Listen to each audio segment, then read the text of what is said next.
दोस्तों आज के समय पे जो कथावाचक होते हैं वो सिर्फ पैसों के लिए, कुछ कथावाचक जो रहते हैं, ज्यादातर नहीं बोल सकते हम, क्योंकि कई सारे ऐसे कथावाचक भी हैं जो सिर्फ भगवान की लीला को गाने के लिए और भगवान नाम का प्रचार प्रसार करने के लिए कथा करते हैं, मगर कुछ ऐसे हैं जो सिर्फ पैसों के लिए करते हैं। मगर पूज्य महाराज श्री विपिन बिहारी जी महाराज ये बहुत अद्भुत तरीके से कथा करते हैं और ये पूरा जो उनको धन्यवाद। जितना अधिक से अधिक हो सके इस मानव जीवन में भगवान का नाम ले लेना, क्योंकि नाम ही वैष्णव का सच्चा धन है।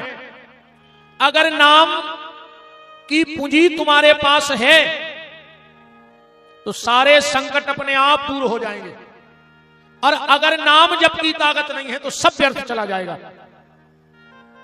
नाम जप की अगर ताकत नहीं है तो सब व्यर्थ चला जाएगा। उस एक अवध बिहारी छेला के बन जाओ तो दुनिया में ये माया रूपी लैला तुम्हारा बाल बांका नहीं कर पाएगी। अगर अवध बिहारी छेला से जुड़ना है तो सबसे पहले तुम्हें भक्ति रूपी माता के पास जाना पड़ेगा, भजन करना पड़ेगा, नाम जप करना पड़ेगा, परमात्मा का नाम लेते रहो। आज की चर्चा को हम यहां से प्रारंभ करते हैं।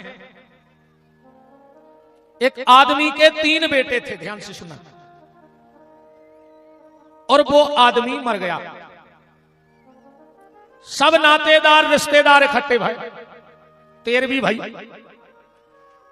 और दूसरे दिन जो खास खास रिश्तेदार आते वे रुक गए। तो जैसे ही सवेरे नाश्ता पानी भाओ और उन रिश्तेदारों के जावे को समय आओ तो 3 ही लड़का हाथ जोड़ के खड़े हो गए। बोले मम्मा, फूफा, मौसिया, जीजा, तुम्हारे हमाओ एक काम और कराई दे, जुरे जुराए तो होई। बोले का? बोले हम 3 ही भाइयों को बंटवार और करेंगे। रिश्तेदारों ने कही बताओ यार, बाप को मरे अबे 13 दिन भाई और ये लड़का जाजात वाले बैठे।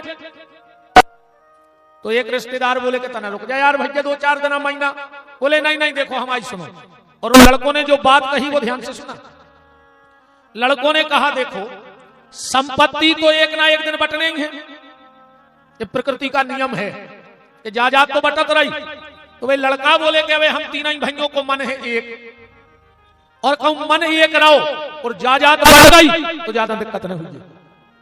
और जिस दिन मन बट जाते हैं और फिर जायदाद बढ़ती है तो उसी को घर का न्यारपन बोला जाता है।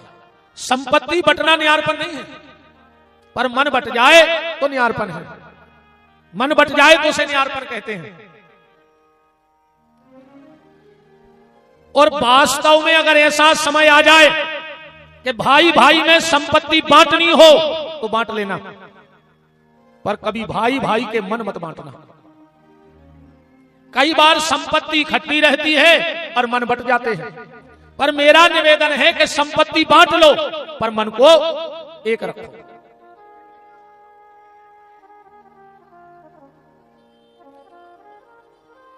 बैठ जाओ, हल्ला न करो जी, जहां जगह मिले।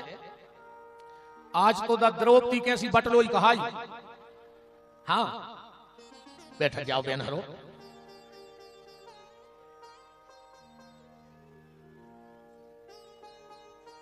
राम को राम।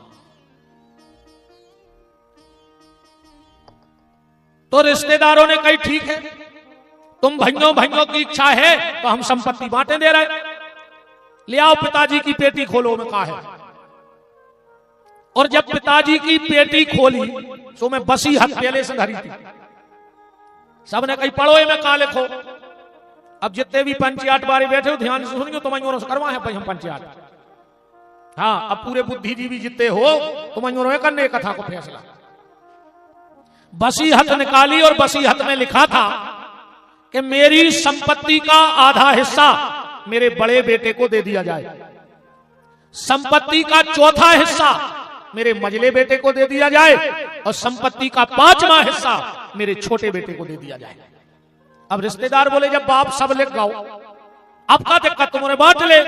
बोले पहले जायदाद तो देख ले। बोले बताओ कहा है। वो आदमी संपत्ति के नाम पे 19 ऊंट छोड़ गया। तो कितने? 19। अब रिश्तेदार बोले कि तुम बांट ले। बोले नहीं नहीं नहीं, अगर तुम्हारे पंच हो तो ये में जो लिखो है उसे बांटो। अब बताओ 19 की आधे तो 9.5 होंगे। अब आधो ऊंट काट के तो देने दे।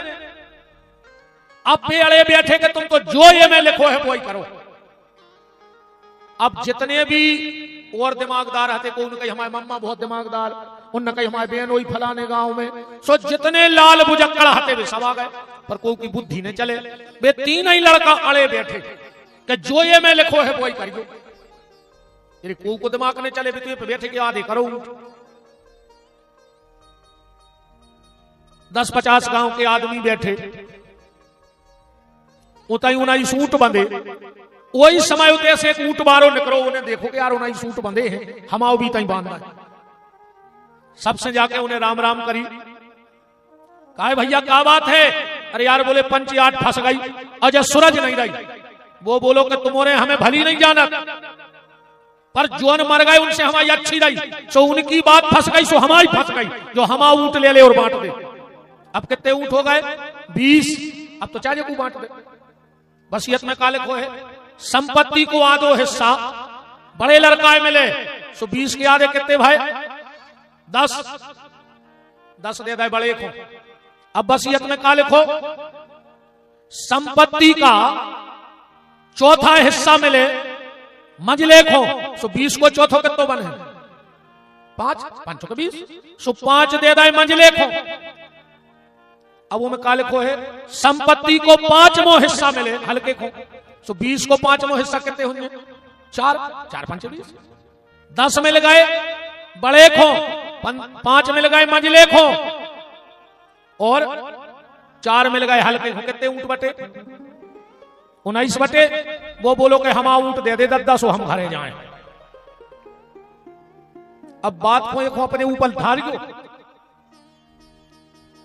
जब तक वो 20वां ऊंट आओ नहीं तब तक 19 बटे नहीं, और 19 ही बट गए और 20वां बटो नहीं। वो के बिना बटे नहीं और वो बटो नहीं। इस शरीर में भी 19 ऊंट हैं, ध्यान से सुनो। और इन 19 ऊंटों में उधेड़ बुन चल रही है, कोई पक्को फैसला नहीं हो पा रहा शरीर को। 19 ऊंट कौन? 5 कर्म इंद्रियां और 5 ज्ञान इंद्रियां, कितनी हो गई? 10। पंच तत्व का ये शरीर कितने हो गए? 15। वो 4 हैं शरीर की वृत्ति, मन, बुद्धि, चित्त और अहंकार। 15 और 4 कितने हो गए? 19। तो जब तक वो एक 20 इस शरीर में प्रवेश नहीं करेगा, कौन? परमात्मा। जब तक उस परमात्मा की शरण में नहीं जाओगे तब तक इस शरीर की 5-8 सूरज बेवारी नहीं है। तो हमने पूरा वीडियो सुना है, आपने सुना, तो आप ये जरूर बताइए कि वीडियो कैसा लगा आपको, और महाराज जी की वाणी कैसी लगी, किस प्रकार से महाराज जी समझाते हैं, ये भी आप जरूर लिखें, कमेंट में जरूर लिख के बताएं। और अगर आपको वीडियो अच्छा लगा हो तो वीडियो को लाइक जरूर करें, और सब्सक्राइब करना आपके ऊपर डिपेंड करता है, क्योंकि कुछ जाता तो है नहीं है। और ऐसी वीडियोस और संतों की वाणी को सुनने के लिए चैनल को सब्सक्राइब करना ना भूलें। जय श्री राम।